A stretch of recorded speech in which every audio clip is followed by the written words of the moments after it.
Gobble Gobble Buffs fans, and welcome back to ScoBuff Sports Live, a special edition this week as we head into Thanksgiving. I'm Kieran Walker. And I'm Zachary Giesensaw. Everyone here in Boulder is getting ready to head home for break, but we've still got plenty to share with you guys today, so let's get right into it. We begin tonight with some of the most important wins in Colorado soccer history. The Buffs hosted high-scoring Utah Valley in an NCAA tournament opener last Friday night. But while the Wolverines opened the score in just 5 minutes, it was a defensive battle. CU persevered and found an equalizer, and just before half from freshman Vivi Zacharias, just her second goal all season. The game went to extra time, tied at 1 in front of a standing room only Prentup Field. After 106 grueling minutes, Ava Priest found the top of Reagan Kochow's head, who buried a game winner to advance in the dance. CU then packed its bags for misty East Lansing, Michigan to take on the 6th-seeded and number 22 ranked Xavier Musketeers on Thursday afternoon. Colorado left far less doubt as both Faith Leiba and Kochow headed in goals off corner kicks throughout the first half. Goalie Jordan Knight snagged a Buffs tourney program record, 12 saves to keep the nation's second leading offense at bay. Teams exchanged scores in the closing moments, but the Buffaloes ultimately rolled to their third even Sweet 16 round by a score of 4-1. That win perfectly segues us into this week's trivia question. We're asking you, how many years has it been since Colorado soccer made the Sweet 16 of the NCAA tournament? We'll have that answer for you later in the show.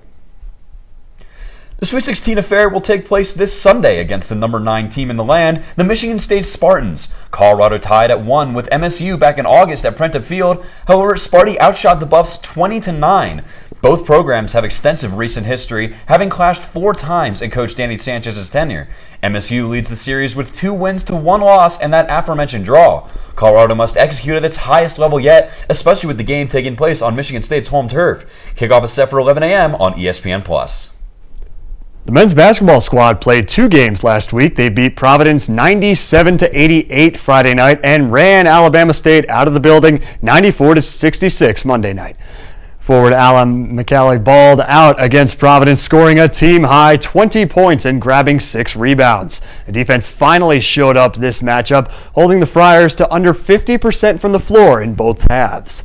On Monday, junior Bangot Dak led the Buffaloes past the Hornets with 16 points, but it was his defensive performance that shined in the win. The forward grabbed 7 rebounds, blocked 3 shots, and stole 2 passes. Colorado had 5 different scorers in double-digit figures, a winning recipe for the Buffs. The team is now 4-0, hoping to continue dominating non-conference play. CU looks forward to hosting UC Davis tonight in Boulder. The Aggies sit at 4-1, having topped Nevada on the road last Tuesday. Junior guard Nils Cooper scored 26 in the win and leads the side with 19 points per game this season. Another junior in Connor Sevilla is averaging 17 points. This combo should pose problems for Colorado's defensive backcourt. Tip-off is set for 7 on ESPN+. The men's Hoopers will be playing on Thanksgiving this year. The Acrisure Holiday Classic starts on Thursday with the Buffs playing the University of San Francisco Dons in Palm Desert, California. This will be the first matchup between these teams since the Buffaloes beat the Dons in 2014. The University of Nevada Wolfpack and the Washington Huskies will compete on Thursday after the Buffs and Dons. Colorado will play again on Friday against either the Wolfpack or the Huskies, depending on the outcome of the Thanksgiving games. Be sure to check out our Substack to find out more about the tournament results. The undefeated Colorado Buffaloes are set to host the Western Atlantic Conference, leading with the California Baptist Lancers on December 1st at the CU Event Center. To keep their win streak alive, the Buffs need to focus on their defense to contain the Lancers' leading scorer, Dominique Daniels Jr., who currently averages 21.5 points a game. Colorado also looks to their own Isaiah Johnson, who's been putting up big shots for the Buffs and is averaging 16.5 points per game. With both teams looking to preserve their perfect record, Monday's 7 p.m. matchup is shaping up to be an exciting one. The past week, women's hoops took 2 dubs against Portland State and Boise State. Against the Vikings, women's hoop blew them out of the water after only a 4-point lead after the first quarter. The Buffs defense was locked down, plucking 18 steals and forcing 26 Portland State turnovers. CU entered the fourth quarter with a 23-point lead and finished with a 32-point win. It was the opposite against Boise, where the Buffaloes came out on fire and didn't slow down. The Broncos didn't know what hit them as Colorado scored first and never gave up the lead. They ended the first quarter with a 25-9 lead and would only hold the Broncos to 53 points. Meanwhile, the Buffs scored their second most points of the season with 83 and a season-high 18 assists. The Buffs are now heading towards a tropical venue for the North Shore Showcase over the weekend. The Buffaloes will take on UT Arlington, VCU, and Texas A&M and Laie Oahu, Hawaii. J.R. Payne's squad faces a combined record of 8-4, with A&M being the only undefeated squad to play. Their first game against the UT Arlington Mavericks is a nice tune-up before they face VCU and later on the Aggies. Notably, the A&M team captured an impressive upset win over Kansas State in their most recent game. VCU is off to a hot start as well with a 3-1 record. The Buffs will have to watch out for the Rams' Mariana Serre as she is averaging 20 points per game. When the Buffaloes return from Hawaii, they start the rest of their non-conference schedule with Bobcats and Cougars. Montana State was voted to win the Big Sky Conference, sweeping all the polls with one player named to the conference's all-preseason team. Kaylee Sherrick and Addison Harris are each averaging 19 and 20 points, respectively. The Bobcats lead the Big Sky in points per game with 87. After they take care of the Bobcats, they face the Charleston Cougars, who were also voted to win their conference. The Cougars had the CAA's preseason player of the year, Taryn Babbitt. Babbitt leads the CAA in scoring with 24 points per game alongside 6 rebounds. When the CU men's and women's basketball teams travel, they often fly on chartered jets from the company Key Lime Air. Reporting from Colorado Newsline late last month found that the company has been running immigration enforcement flights for the U.S. Immigration and Customs Enforcement Services. In September, the company operated 83 flights carrying individuals detained by ICE. Students and members of the Boulder community have called on the university to cut ties with Key Lime. A spokesman for CU Athletics told Boulder Reporting Lab this week that CU does not look at a company's other business relations when awarding contracts, and they have no plans of ending their contract, which is set to expire in 2029. Stay tuned on our website, ScopeUpSports.com, for an in-depth look at this developing situation, being reported by our very own Lincoln Roach. Hello and welcome back to Folsom Feud. My name is Leo Rivera IV, and alongside me, Oliver Hayes. Now, one thing about Oliver, he's been here the last 4 years, going into his final football game ever at Folsom Field as a student now. You know, being from the 1-11 season through the Deion Sanders transition and now 3 years of, Deion Sanders-led football here at Folsom Field, Oliver, what are your thoughts going into your final game? Well, I think that going into the final game, I definitely have a way different mindset than I could have ever expected. Going into my freshman year, I was thinking of, when I was picking my schools, I was like, well, Colorado has a football history, not too good of a football team, because my brother had been here. So I've been more thinking about the basketball. Of course, you guys know how big I am in basketball. But with the football, I just wasn't thinking much. So when Colorado won, excuse me for saying we, but when Colorado, it was we when I was a student my freshman year, because I wasn't really a journalist. And so when they won the first game, that was my only field storm, and I enjoyed that a whole bunch. And now it feels like it doesn't feel like there are so many eyes on the Colorado football program and what they're going to do in the past few years of Deion Sanders football with Shedeur Sanders, Travis Hunter, the bunch of other pieces that have been surrounding them. It's been super fun with the Heisman campaign last year, the bowl game, of course. But now this year, that there is a weird lack of magic, because my freshman year, it was, maybe this team will win a game. They could win a game. The last 2 years, it was, what's the bright spot with Deion Sanders, and now it's what can he do now that he's not coaching the players that he used to coach it. Correct.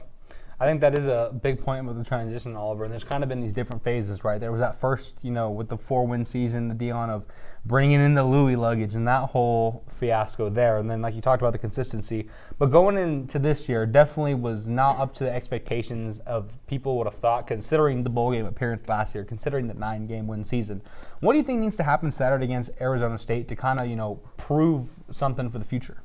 Well, I think that it's not even necessarily about Arizona State. It's more about the offseason, and we've seen how crazy Deion Sanders can get in the transfer portal. We've seen the moves that will maybe happen with the coaching staff, as we've seen what Harrison Simeon has written down at Sports Illustrated about Marshall Faulk and whatnot. But going into this Arizona State game and being in the current moment, I think a win is very important for the morale of the fans, more importantly, because they're very frustrated about things. I know there's, fans are temperamental nowadays and want to jump, to the negative first before the positive. But looking at the players, especially Julian Lewis, the young star everyone is most excited about, alongside Jordan Seaton, two guys that they want to retain, that Colorado wants to retain over the offseason. Yes. If they can get a win against an Arizona State team that has struggled this year, but was very impressive a year ago, I think that would boost their momentum and obviously improve their likeliness of sticking around.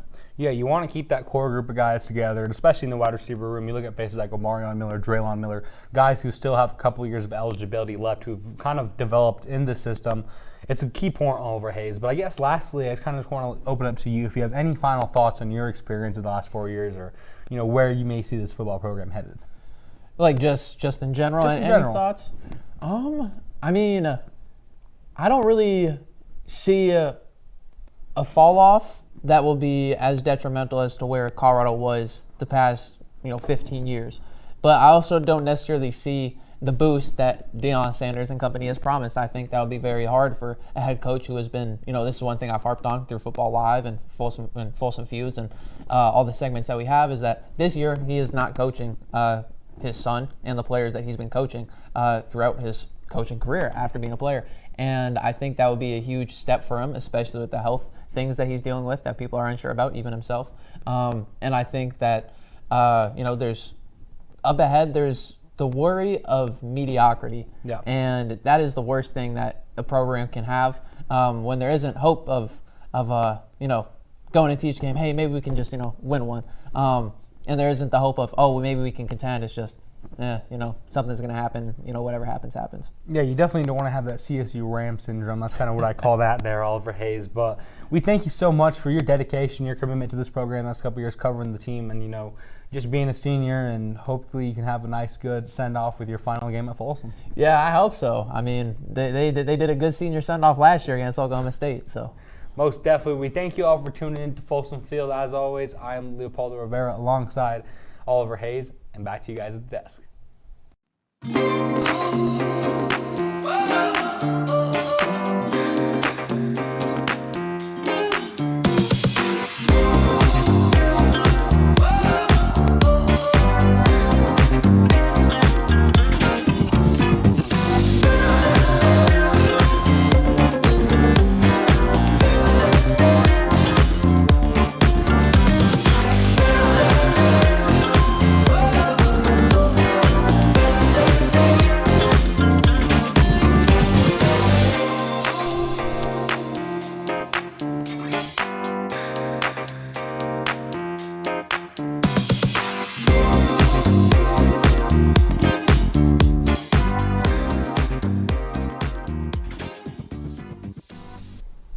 Colorado volleyball is coming to close with only 2 home games remaining in the season. Brittany Garcia is here to give you all things volleyball, to review the past 2 games and the upcoming games over Thanksgiving. Hey Buff fans, it's Brittany Garcia here, and there is a lot of talk around the town about the 21st ranked Colorado Buffaloes volleyball team, and we are only in week 13, so let's dive right in. Right now the Buffs are sitting at 22-6 and 12-4 in the Big 12. ASU on Saturday, the Buffs lost in a 5-set, very close thriller against the number 8 ranked Arizona State. The match featured 25 tie scores and 6 lead changes, with CU maintaining the lead in the set 5. Then the Buffs fell slightly, 15-12. The Sun Devils' Naomi Clover ended with 31 kills, which helped push the Sun Devils slightly over the black and gold. Then on Wednesday, the Buffs swept the West Virginia Mountaineers in 3 sets. Anna Brulovich excelled in the match with 15 kills, but was able to reach 1,000 total career kills, making her the 18th Buff to do so. The Buffs made it short and sweet in Morgantown, with the match just being 1 hour and 16 minutes, holding the Mountaineers under .90 in hitting percentages in all 3 sets. Only 2 more games are on the schedule for the Buffs, Cincinnati and BYU. Let's tackle both of those games on what to look for. For Cincinnati on Friday, the Buffs will face the Bearcats. This will be the 3rd meeting between the 2 teams. The last time the teams met, CU swept them and they make the record against the Bearcats 2-0, and the Buffs look to continue that trend. For BYU, the Cougars and the Buffaloes met earlier this season, where the Buffs took the win over the Cougs in 4 sets. Last time around, the front offense took the charge as Brilovich, Sydney Jordan, and Lily Dwinell had the number category of kills of 22, 9, and 10. The Buffs look to continue the trend of having superior offensive plays, but in order to make things go their way, they need to make sure no errors and the defense is on top, as the Sully Davis was the leading scorer for the Cougars.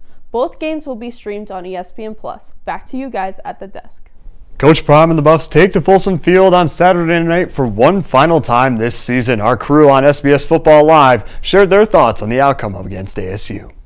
That leads us to our feature game. The Arizona State Sun Devils, now ranked number 25 in the country, coming to Boulder to play the Buffaloes at Folsom. Shane, who do you got? Well, guys, I actually have a lot of friends at Arizona State that I want to shout out here before.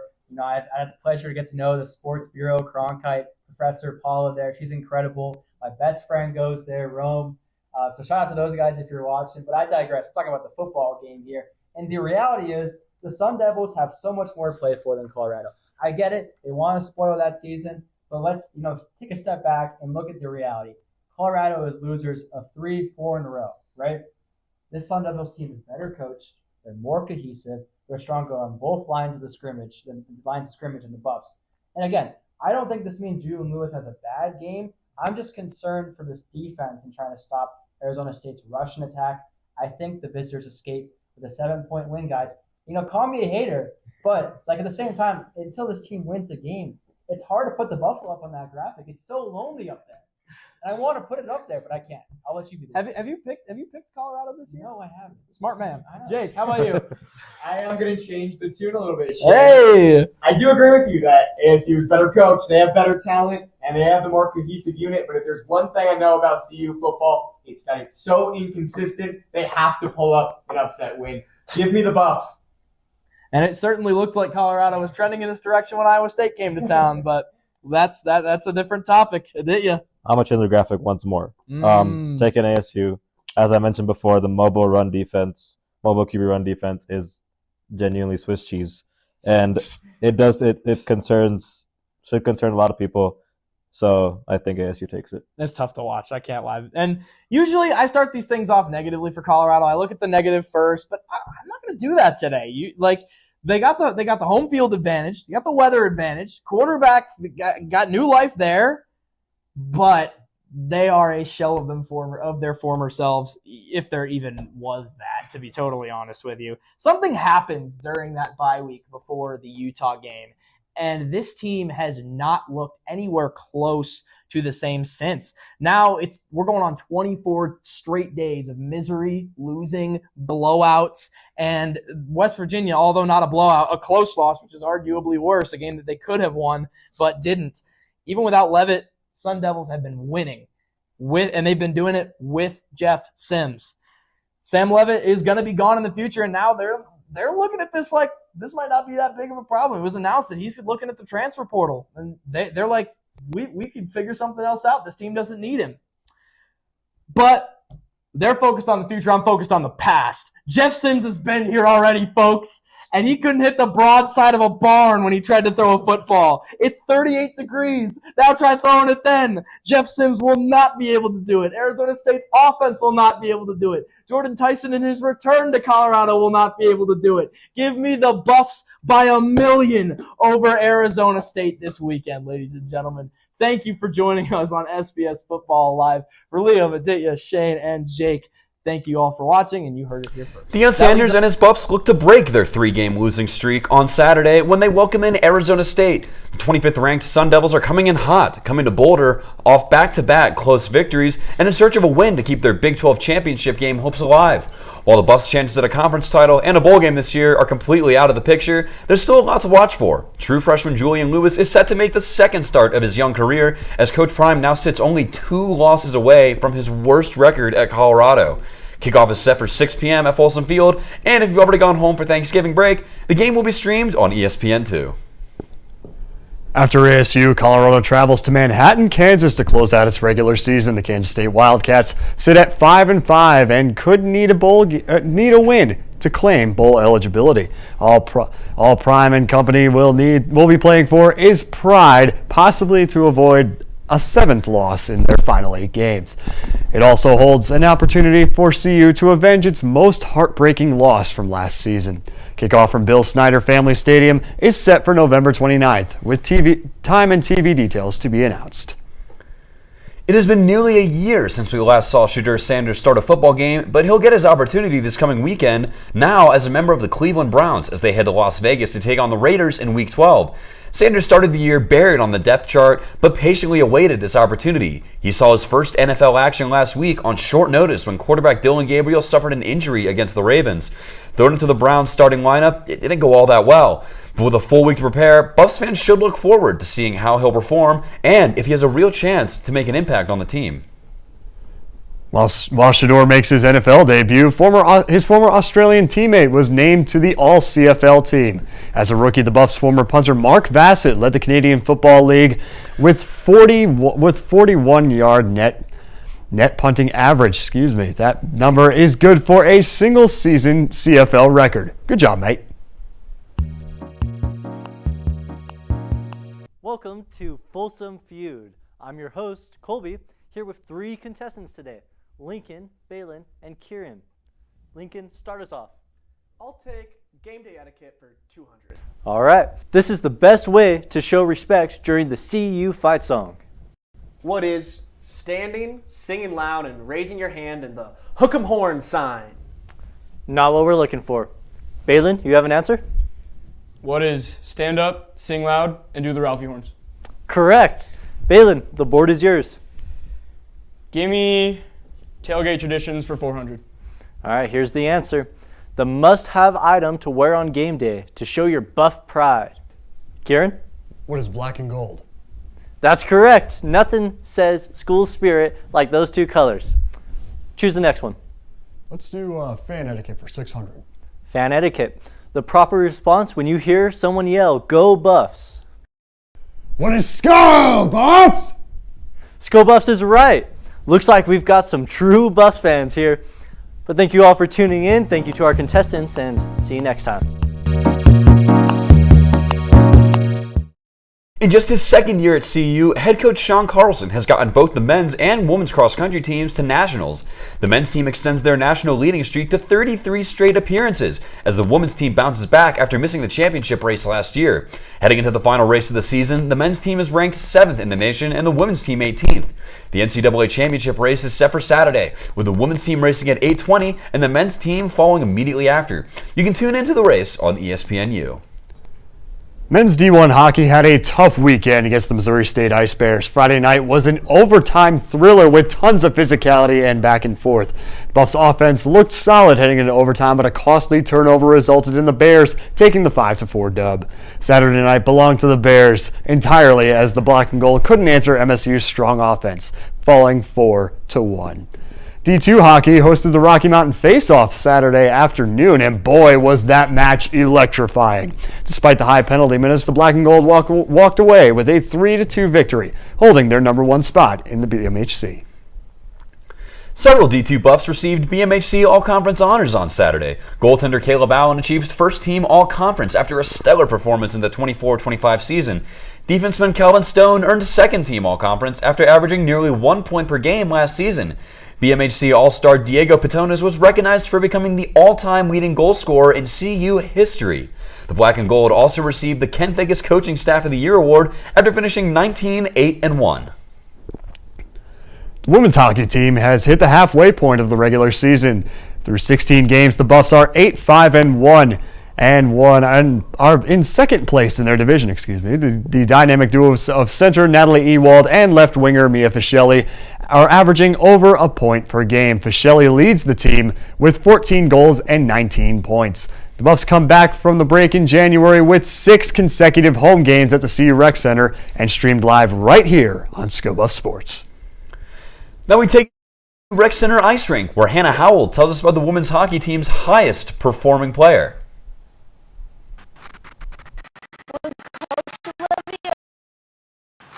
When Coach Olivia Wilburn talks about her highest scoring player, Mia Fischelli, it's not the goals or stats she mentions first. It's her energy, her presence, and the way she carries herself. For this team, success matters.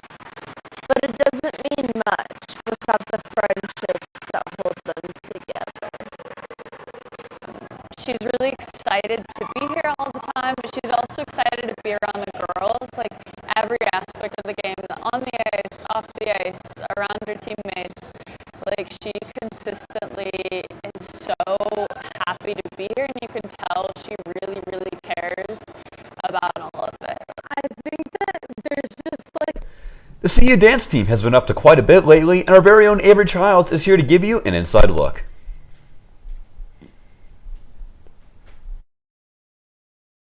Before the performance comes the work.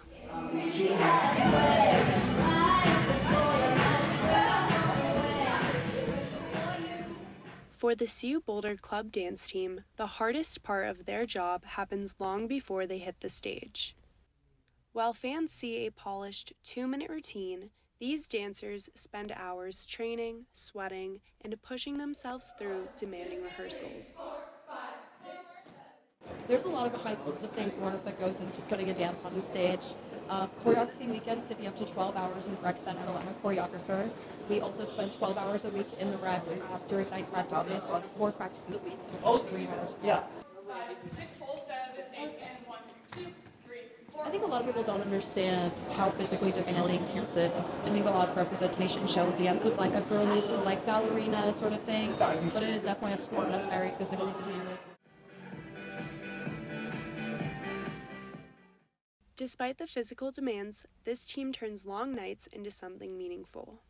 During long and hard practices, I would say we all motivate each other to stay locked in and pushing ourselves as hard as possible so that we can put the best dances on the floor.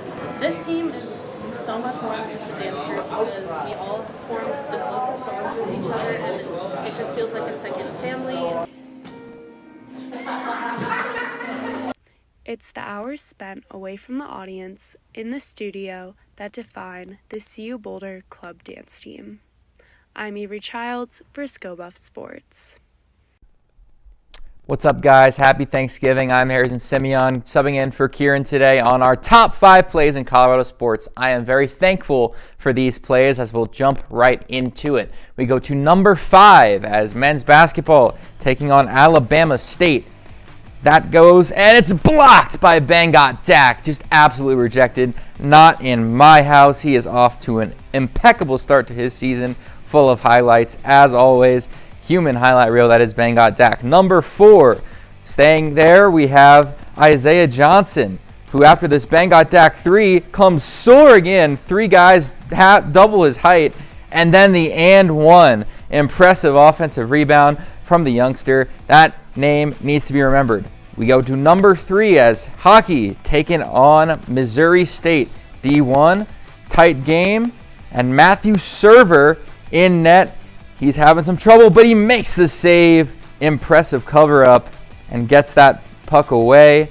What a day from Matthew Server. We go to number 2. We go to soccer, and it's Hope Leba with an absolute screamer as it goes just under the crossbar to seal the deal against Xavier in the round of 32. And now to number 1, taking on Utah Valley. What else could this be? This made SportsCenter. Ava Priest to Reagan Kotschow. An incredible header to win the game in double overtime to advance CU to the round of 32 in the NCAA tournament.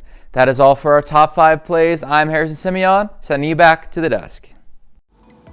Here we see Xavier McNevitz working on his reader for the live show. If we didn't have these readers done by Thursday night, chances are we would not be airing this show right now. Be like Xavier. Get your readers done. And don't forget to click save so that you don't lose any of your hard-earned work. Hey Buff fans, I'm Hannah Howell, and this is this week's Rapid Fire. We're starting with a big one this week as it's senior night for the Colorado football team, meaning a lot of guys are going to be suiting up and taking Folsom Field for the final time. They take on Big 12 rival Arizona State Saturday night at 6 p.m. The girls are going to Hawaii as the Buffs women's basketball team travels over the Pacific for the Hawaii Northern Showcase. They face UT Arlington Saturday night. At 7 p.m., keeping it on the West Coast, the men's basketball team is heading to California to take on San Francisco, eager to keep building momentum before conference play. Mark this one on the calendar because they aren't playing until Thursday at noon. Finally, there's a championship this week, so make sure to tune in all day Saturday as both the men's and women's cross-country teams will participate in the Track and Field National Championships in Columbus, Missouri, and you can catch them on ESPNU. Thank you guys for tuning in. I'm Hannah Howell, and this has been this week's Rapid Fire. Back to you guys at the desk. Thanks, Hannah. Now it's time for our trivia answer. As a reminder, we asked you, How many years has it been since Colorado soccer made the Sweet 16 of the NCAA tournament? Drum roll, please. The answer is 12. CU was one of the final 16 in 2013, Danny Sanchez's second season as head coach. The Buffs were then thumped by Florida State 4-0. They've been in the Sweet 16 just one other time in 2006, and another loss to Notre Dame. The program looks to make its first ever Elite Eight on Sunday at 11 a.m. Our Tweet of the Week highlights CU's biggest fan, Miss Peggy Copham, celebrated her 101st birthday on Wednesday. She celebrated Tuesday with one of her favorite teams and athletes of this generation of Buffs. Peggy went to the CU Events Center to watch women's basketball battle Boise State, and former guard Jalen Sherrod surprised her with a birthday bouquet. Of course, the current Buffaloes knew the stakes and beat the Broncos by 30 points. To many more, Miss Peggy. Well, that about wraps it up here for us on ScoBuff Sports on this fine Friday before Thanksgiving break. And Zach, I think this is a much-needed break for everyone here at CU. Oh, absolutely, especially our SBS team here. They've been knocking it out of the park this semester, but we hope you all at home have a wonderful Thanksgiving, a wonderful break, and remember, you heard it here first.